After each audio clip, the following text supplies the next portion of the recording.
आज हम 1947 के उस दौर में वापस जा रहे हैं जब भारत का नक्शा कागज पर खींची गई कुछ लकीरों से हमेशा के लिए बदल गया।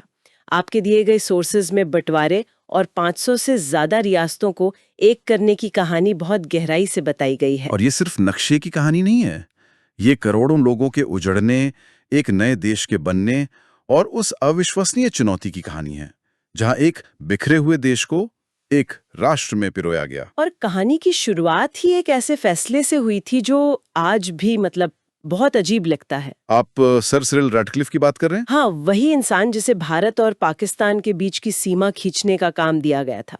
सोर्सेस बताते हैं कि वो इससे पहले कभी भारत आए ही नहीं थे। ये कैसे हो सकता है? यही तो सबसे बड़ा विरोधाभास था। किसी ऐसे को क्यों चुना गया जो इस देश के बारे में कुछ जानता ही ना हो? देखिए, अंग्रेजों का तर्क था कि उन्हें कोई ऐसा चाहिए जो पूरी तरह से निष्पक्ष हो। हाँ। उन्हें डर था कि अगर कोई भारतीय विशेषज्ञ होता तो उस पे कांग्रेस या फिर मुस्लिम लीग का पक्ष लेने का आरोप लग सकता था। अच्छा। तो उन्होंने निष्पक्षता के नाम पर एक तरह से अज्ञानता को चुना और इसका नतीजा बहुत बहुत भयावह निकला। और समय समय कितना दिया गया था? ये तो नामुमकिन सा लगता है। बिल्कुल नामुमकिन था। रैडक्लिफ 8 जुलाई 1947 को भारत पहुंचे और लॉर्ड माउंटबैटन ने कहा कि काम 15 अगस्त तक खत्म करना है। क्या मतलब सिर्फ 36 दिन? हाँ, सिर्फ 36 दिन। उन्हें उन जमीनों, गांवों और नदियों को देखने तक का मौका नहीं मिला जिन्हें वो सिर्फ नक्शों और पुराने जनगणना के आंकड़ों पर बांट रहे थे। और ये आंकड़े भी कितने भरोसेमंद रहे होंगे। और उनकी मदद के लिए जो सलाहकार थे वो भी तो आपस में बटे हुए थे। हाँ, 2 कांग्रेस से और 2 मुस्लिम लीग से, और वो किसी भी बात पर सहमत ही नहीं हो पाते थे। तो ज्यादातर फैसले रैडक्लिफ को अकेले ही लेने पड़े। मोटे तौर पर नियम ये था कि मुस्लिम बहुल जिले पाकिस्तान में और हिंदू सिख बहुल जिले भारत में जाएंगे। लेकिन दो शहर सबसे बड़ी पहेली बन गए। लाहौर और कलकत्ता। बिल्कुल। कलकत्ता तो भारत को मिला क्योंकि वहां हिंदू आबादी ज्यादा थी, लेकिन लाहौर का मामला वो बहुत पेचीदा था। वहां तो किसी एक समुदाय का साफ बहुमत नहीं था। सही कहा। लाहौर में लगभग 6 लाख मुस्लिम थे, 5 लाख हिंदू और 1 लाख सिख। आबादी के हिसाब से देखें तो मुस्लिम थोड़े ज्यादा थे, लेकिन शहर की ज्यादातर संपत्ति, उद्योग, शिक्षण संस्थान वो सब हिंदुओं और सिखों के हाथ में थे। तो रैडक्लिफ ने क्या सोचा? उन्होंने शुरू में सोचा भी कि लाहौर भारत को दे दिया जाए, लेकिन फिर उन्हें लगा कि कलकत्ता पहले ही भारत को मिल चुका है। अगर लाहौर भी चला गया तो पाकिस्तान के पास कोई बड़ा विकसित शहर ही नहीं बचेगा। अच्छा, तो ये वजह थी। हाँ, तो अंत में उन्होंने लाहौर पाकिस्तान को दे दिया। ये सिर्फ शहरों और जमीनों का बंटवारा नहीं था। सोर्सेज में कुछ बहुत ही अजीब बातें लिखी हैं। मतलब फाइलों से लेकर टाइपराइटर और यहाँ तक कि दफ्तर के पंखों तक का बंटवारा हो रहा था। हाँ, एक बहुत ही मजेदार किस्सा बंगाल सरकार की 60 बत्तखों का है।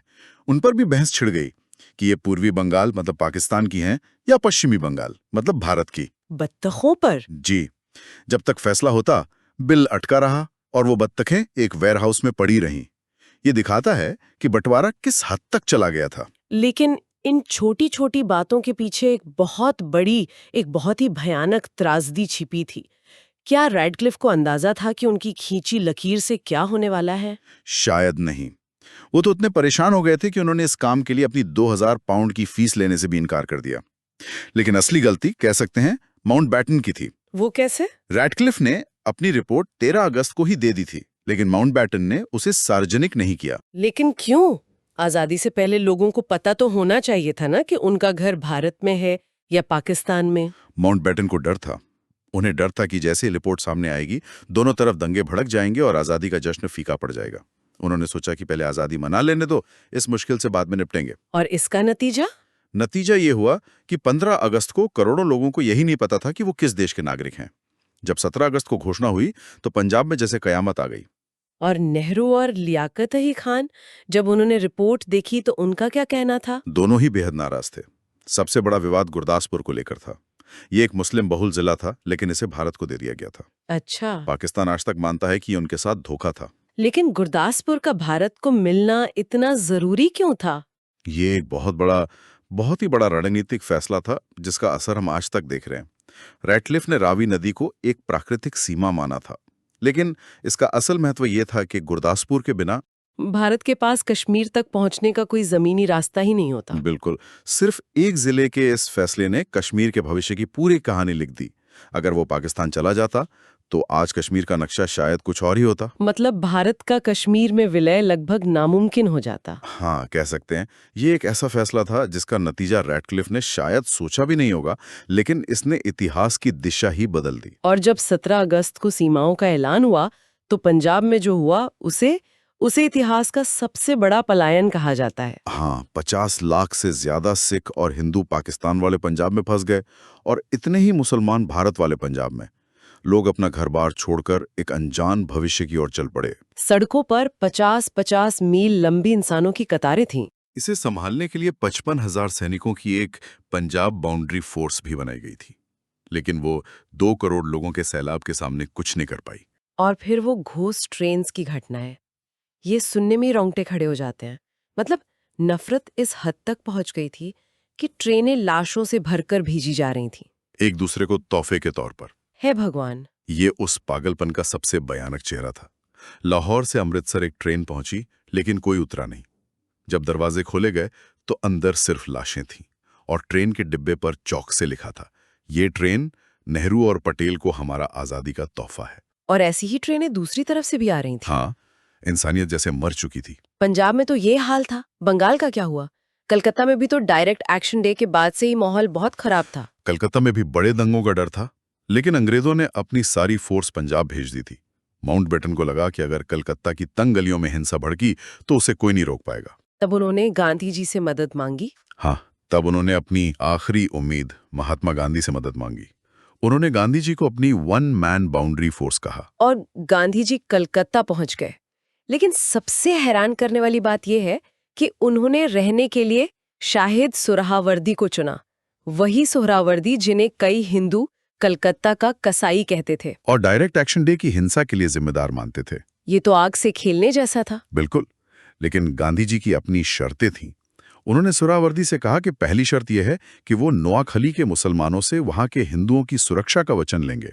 अगर एक भी हिंदू मारा गया तो गांधी आमरण अनशन करेंगे। और दूसरी शर्त यह थी कि सुहरावर्दी बिना किसी सुरक्षा के गांधी के साथ उसी टूटे फूटे घर में रहेंगे। और इसका असर क्या हुआ? 15 अगस्त को एक चमत्कार हुआ।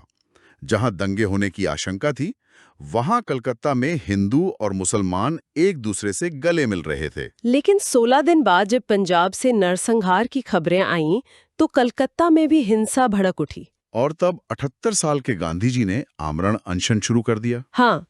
और 3 दिन में उनकी हालत बहुत बिगड़ गई। उनकी आवाज तक निकलनी बंद हो गई। जैसे ही ये खबर फैली, शहर का माहौल बदल गया। सच में? हाँ, दंगों में शामिल गुंडे गांधी जी के पास आए, अपने चाकू बंदूकें उनके पैरों में रख दिए और अपने गुनाह कबूल किए। गांधी जी ने उनसे बस एक ही बात कही, जिनको तुमने सताया है अब उनकी रक्षा करो। वाह! जो काम 55,000 की फोर्स नहीं कर सकी, वो एक बूढ़े आदमी के अनशन ने कर दिखाया। इसे ही कलकत्ता का चमत्कार कहा जाता है। तो एक तरफ पंजाब और बंगाल में आग लगी हुई थी, लाखों लोग अपनी जमीन से उजड़ रहे थे, लेकिन ये कहानी का सिर्फ एक हिस्सा था।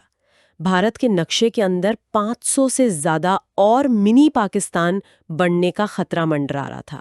आप देसी रियासतों की बात कर रही हैं। 565 रियासतें। ये एक ऐसी पहेली थी जिसे अगर सुलझाया ना जाता तो भारत का अस्तित्व ही खतरे में पड़ जाता। मतलब अंग्रेजों ने जाते जाते कह दिया कि ये रियासतें आजाद है, चाहे तो भारत में मिले, पाकिस्तान में, या आजाद रहें। बिल्कुल। अगर ये सब आजाद हो जाते तो भारत का नक्शा तो एक स्विस चीज जैसा दिखता, जिसमें हर जगह छेद होते हैं। तो इस नामुमकिन काम को मुमकिन किसने बनाया? सरदार वल्लभ भाई पटेल, उनके साथ थे उनके सबसे भरोसेमंद अफसर वीपी मेनन। लेकिन इसमें माउंटबेटन ने भी एक अहम भूमिका निभाई। अच्छा, वो कैसे? पटेल और माउंटबेटन के बीच एक सौदा हुआ। माउंटबेटन ने कहा कि अगर कांग्रेस राजाओं को उनके खिताब, महल और निजी खर्चे मतलब प्रीवी पर्स रखने की गारंटी दे तो वो राजाओं को भारत में शामिल होने के लिए मना लेंगे। और पटेल ने इसका जवाब सेबों की टोकरी वाले उदाहरण से दिया था, है ना? हाँ, उन्होंने कहा आप सेबों से भरी टोकरी लाइए, मैं देखूंगा कौन सा सेब खराब है। इसी बीच नेहरू और पटेल ने एक बहुत ही चतुर चाल चली। क्या? उन्होंने माउंटबेटन को ही आजाद भारत का पहला गवर्नर जनरल बनने का न्योता दे दिया। वो जानते थे कि राजा महाराजा एक अंग्रेज वाइसरॉय की बात ज्यादा सुनेंगे। तो ये सिर्फ बातचीत नहीं थी, इसमें साम दाम दंड भेद सब कुछ इस्तेमाल हो रहा था। बिल्कुल, एक कोई आसान काम नहीं था। कुछ राजाओं को प्यार से समझाया गया, कुछ को डराया धमकाया गया। एक राजा ने तो विलय पत्र पर दस्तखत करते ही दिल के दौरे से दम तोड़ दिया। अरे बाप रे। जोधपुर के महाराजा ने तो वीपी मेनन के सिर पे पिस्तौल ही तान दी थी, जिसे बाद में माउंटबेटन ने आकर छीना।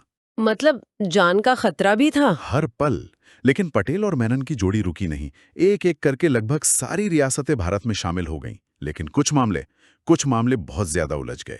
जैसे जूनागढ़ और कश्मीर। हाँ, जूनागढ़ का किस्सा तो बड़ा ही अजीब है। वहां का नवाब मुस्लिम था और 82% आबादी हिंदू थी। और उसे कुत्तों का बहुत शौक था। 2000 से ज्यादा कुत्ते थे उसके पास। हाँ, और उसने अपनी एक पसंदीदा कुतिया की शादी पर करोड़ों रुपए खर्च कर दिए थे।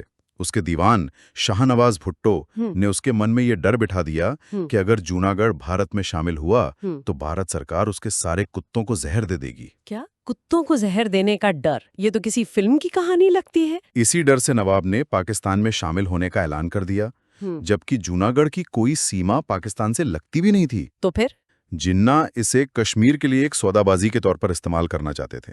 लेकिन पटेल ने साफ कह दिया कि ये नहीं हो सकता। भारतीय सेना ने जूनागढ़ को घेर लिया। नवाब अपनी बेगमों और कुत्तों के साथ कराची भाग गया। और फिर वहां जनमत संग्रह हुआ। हाँ, और 91% लोगों ने भारत के पक्ष में वोट दिया। और कश्मीर का मामला ठीक इसका उल्टा था। महाराजा हिंदू और ज्यादातर आबादी मुस्लिम। जी, महाराजा हरि सिंह एक आजाद कश्मीर का सपना देख रहे थे। वो न भारत में शामिल होना चाहते थे, न पाकिस्तान में। माउंटबेटन में उन्हें समझाया कि यह मुमकिन नहीं है, लेकिन वो नहीं माने। और इसी का फायदा उठाकर पाकिस्तान ने हमला कर दिया। बिल्कुल। जब हरि सिंह कोई फैसला नहीं ले पाए तो पाकिस्तान ने पठानी कबाइलियों को कश्मीर पर हमला करने के लिए भेज दिया। उनका प्लान था कि श्रीनगर एयरपोर्ट पर कब्जा कर लो ताकि भारत की सेना उतर ही ना सके। लेकिन वो सफल नहीं हो पाए। यहाँ क्या हुआ? यहाँ एक बहुत बड़ा मोड़ आया।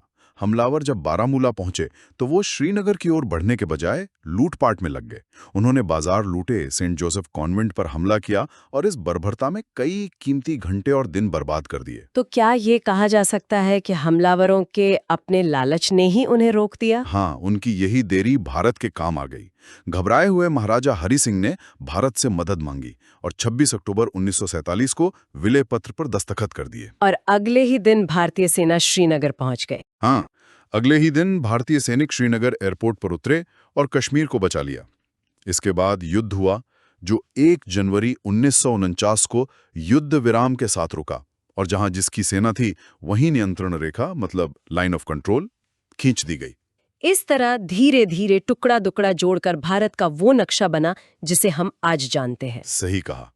1947 की कहानी एक ही साथ एक भयानक त्रासदी और एक अविश्वसनीय चमत्कार की कहानी है।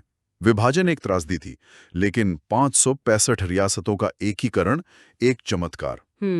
अगर उस वक्त सरदार पटेल और वीपी मेनन जैसी दूरदर्शिता और इच्छा शक्ति वाले लोग ना होते तो आज का भारत शायद कई टुकड़ों में बटा होता। ये चर्चा एक विचार के साथ समाप्त करते हैं। इतनी हिंसा, बिखराव और अनिश्चितता के बीच से एक एकीकृत राष्ट्र का विचार कितना नाजुक और फिर भी कितना शक्तिशाली रहा होगा, ये सोचना कि उन शुरुआती चुनौतियों ने आज के भारत को कैसे आकार दिया है, ये अपने आप में एक गहरी पड़ताल है।